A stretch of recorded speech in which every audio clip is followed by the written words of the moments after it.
This is one of the most perplexing cases to come out of the Philippines, with its various twists, turns, and divided public opinion. Though it's now considered settled, the story still captivates many. What do you think? It was a typical Monday morning in Siaman Barangay, Cebu City. The day started like any other, filled with the usual hustle of morning commuters. But around 7 a.m., something unusual caught the attention of several witnesses.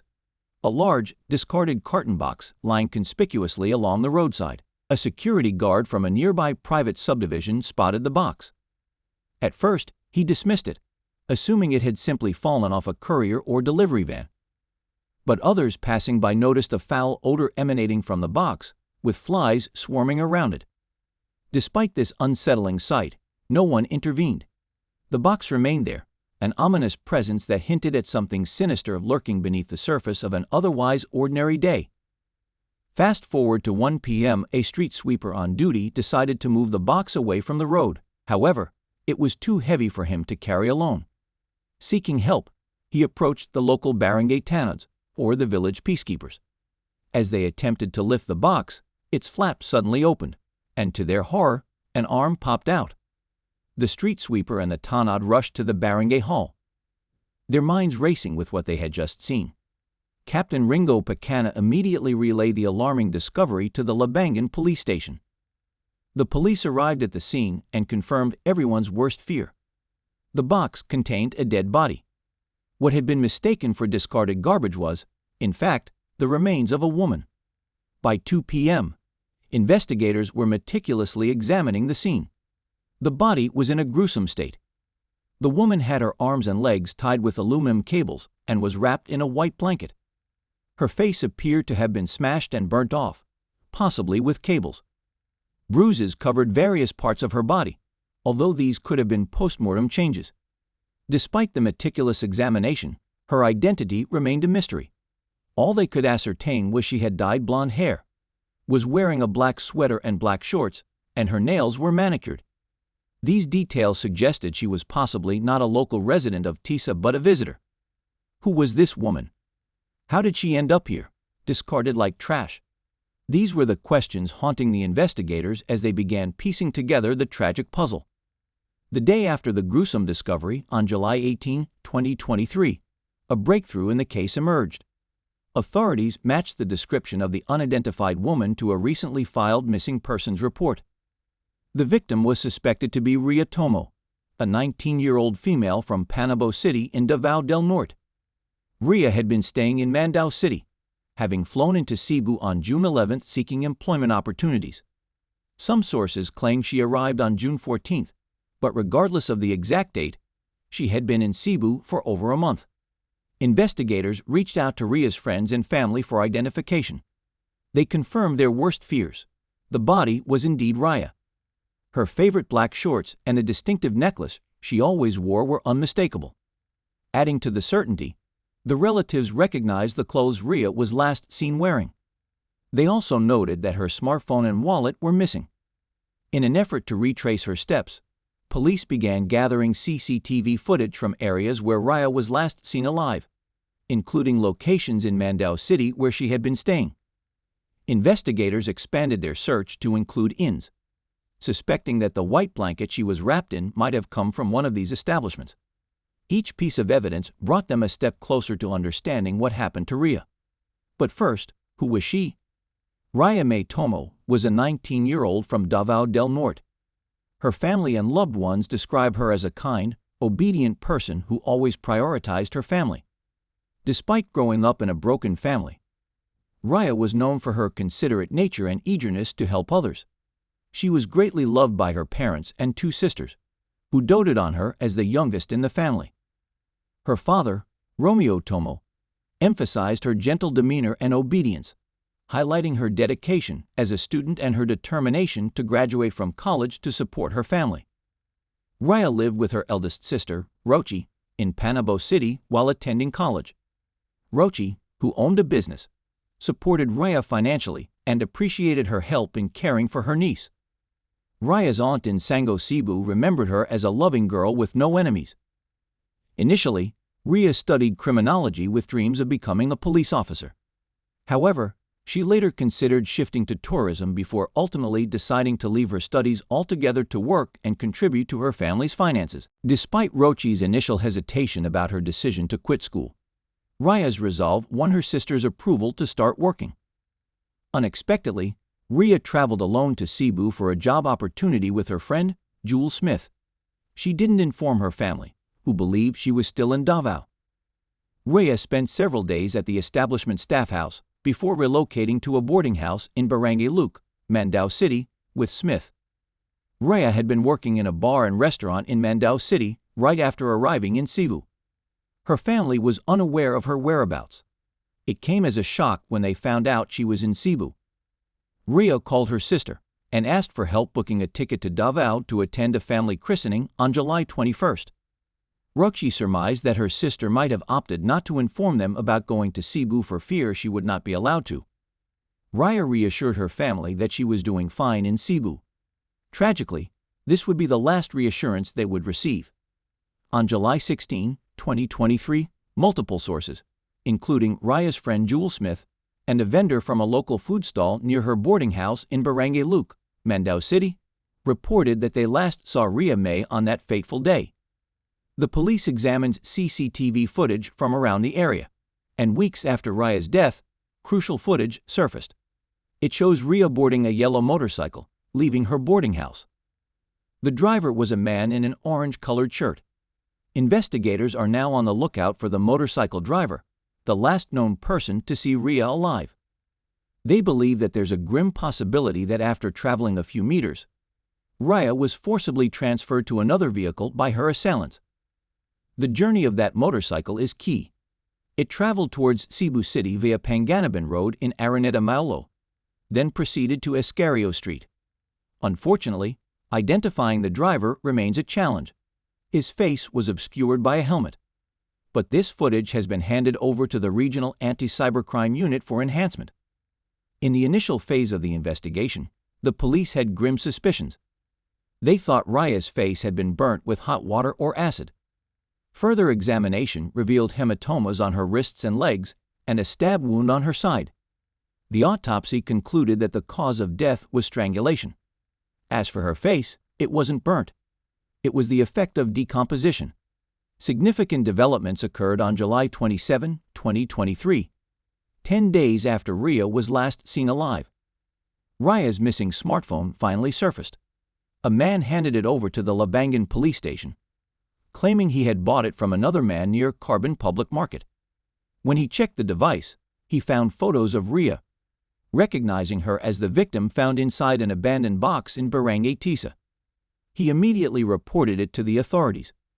This discovery happened just 2 days after he purchased the phone. Fortunately, CCTV footage near Carbon Market captured the man who sold Rhea's mobile phone. He was wearing an orange-colored t-shirt, a detail that connected him to the initial investigation. This man had now been tagged as a person of interest in the case. His image, believed to hold vital information about the 19-year-old Rhea, was released by the Cebu City police station.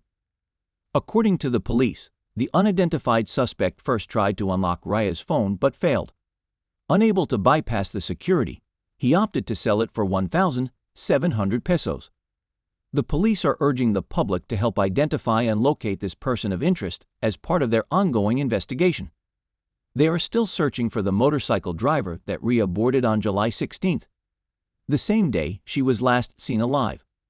On July 29th, out of pure coincidence, officers from the Guadalupe police station arrested Simeon Gabutero Jr., a 22-year-old construction worker, for the illegal possession of a firearm in Guadalupe, Cebu City. Soon after, police recognized Gabutero as the man in the picture released by the Cebu City Police Office, previously tagged as a person of interest in the Tocmo case. Gabutero, however, insisted on his innocence, claiming he was not the killer of the 19-year-old. In an interview with CDN Digital, Gabutero maintained that he did not know the victim. Upon his arrest, though, he admitted to selling Rhea's cell phone. Gabutero claimed he was merely following the instructions of his neighbor, who lived in the same neighborhood in Guadalupe. Gabutero stated that Gabison had given him Rhea's cell phone on July 16th, instructing him to unlock or sell it. He managed to sell the phone for 1,700 pesos, handing the money to Gabison, who gave him 500 pesos as promised. Gabutero asserted that he had no idea the phone belonged to a possible murder victim, and that Gabison had instructed him to keep the ownership of the phone a secret. When Gabutero realized the police were searching for him, he chose not to turn himself in out of fear of being implicated in the crime. During his confession, Gabutero revealed a disturbing detail. He had seen Gabison allegedly arguing and attempting to strangle the victim. He witnessed this altercation near an elementary school in Barangay Guadalupe, Cebu City, a day before Rhea's body was found stuffed inside a carton and dumped by the roadside. One of Rhea's closest friends. On August 7th, a visibly distressed Jewel Smith went to the Cebu City police station to clear her name. Smith asserted her innocence, stating she had not left her boarding house in Barangay Alang-Alang, Mandaue City, since clocking out from her job at a bar at As Fortuna on July 16th. Last July 17th, I was just in Alang-Alang. My neighbors could testify to that. I really don't like going out, Smith declared. She also denied being on B. Rodriguez Street or in Barangay Labangan on July 17th. Smith stood by her previous statements that the last time she saw Rhea Mae was on July 16th. Since the taxi driver's interview, Jewel and her family have been subjected to hate, prejudice, and baseless accusations on social media. Her photos circulated online without her permission, compounding her distress. In response to these developments, the police urge individuals with information about the case to come forward directly to them rather than turning to social media. Smith is also considering filing charges against the taxi driver for spreading lies and causing undue stress to her and her family.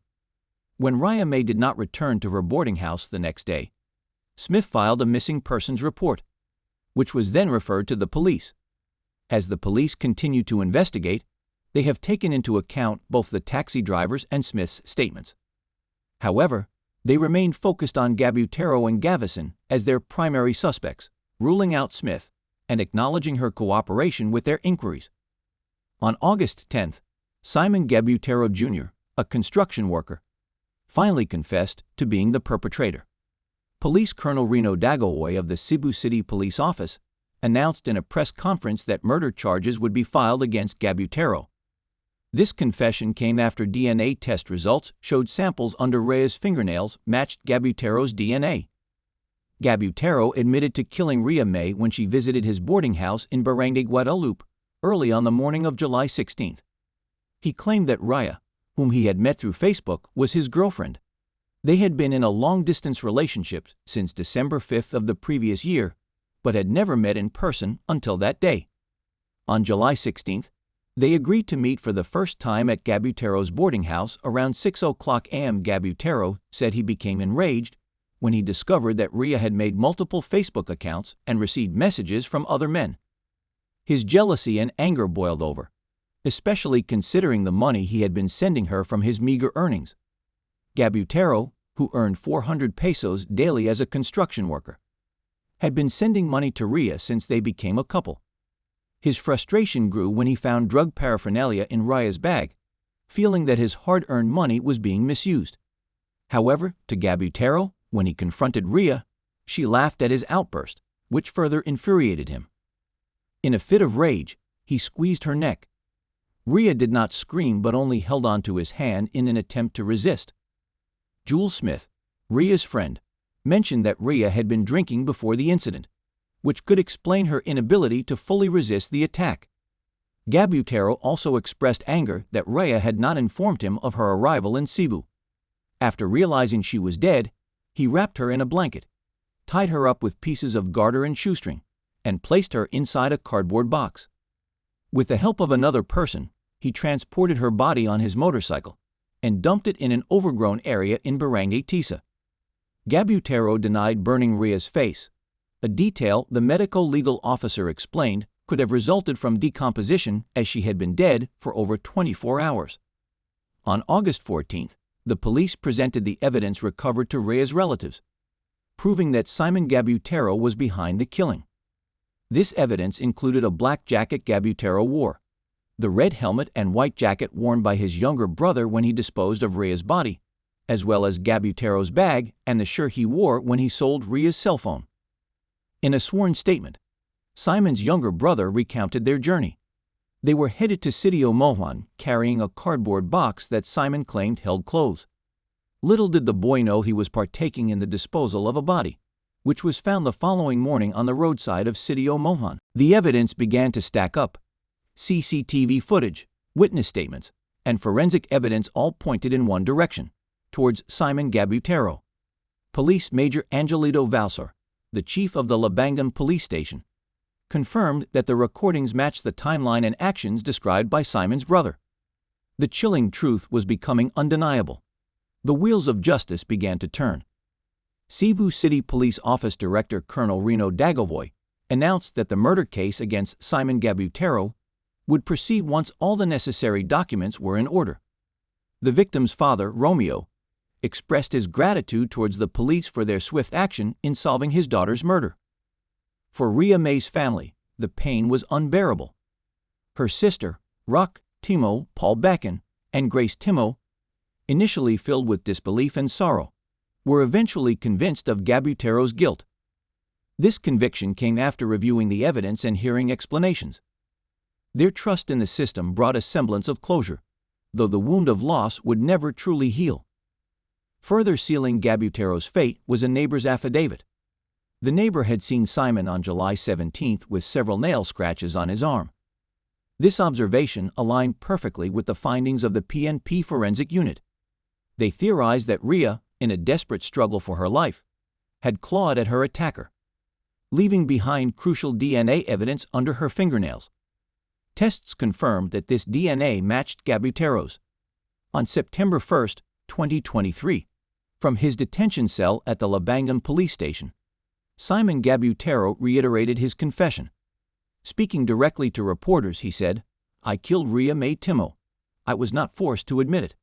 A woman known only by the alias Bianca Lee took to social media and a radio show on August 31st, accusing Rhea Mae's friend, Jewel Smith, of being involved in her killing.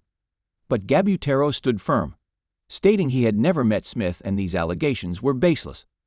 This once again prompted Police Major Angelito Valsar to address the public directly. He urged anyone with genuine evidence to come forward through proper channels rather than spreading unverified claims online. Major Valsar's appeal was clear. Justice can only be served through the correct legal processes, not through the court of public opinion. Meanwhile, lawyer Rule Bano, station manager of radio station DWHP, offered a reward of 100,000 pesos for any substantial evidence Bianca Lee claimed to have. However, no such evidence has surfaced, leading many to question the veracity of her statements. Gabutero's steadfast admission faced skepticism, with some alleging he was coerced to protect more influential figures. Major Valsar countered these claims, emphasizing the transparency and integrity of the investigation.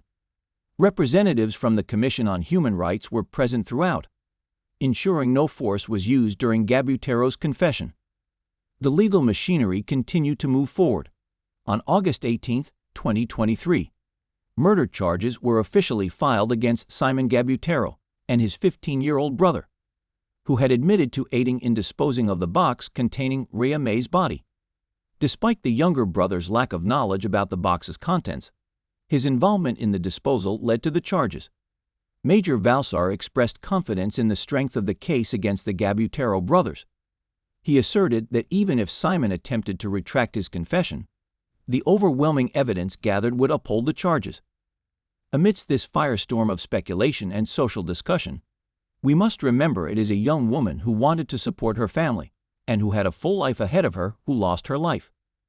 The case of Rhea Tocmo stands as a testament to the dedication of the law enforcement officials who, despite heavy criticism, doubt, and controversy, worked tirelessly to seek the truth.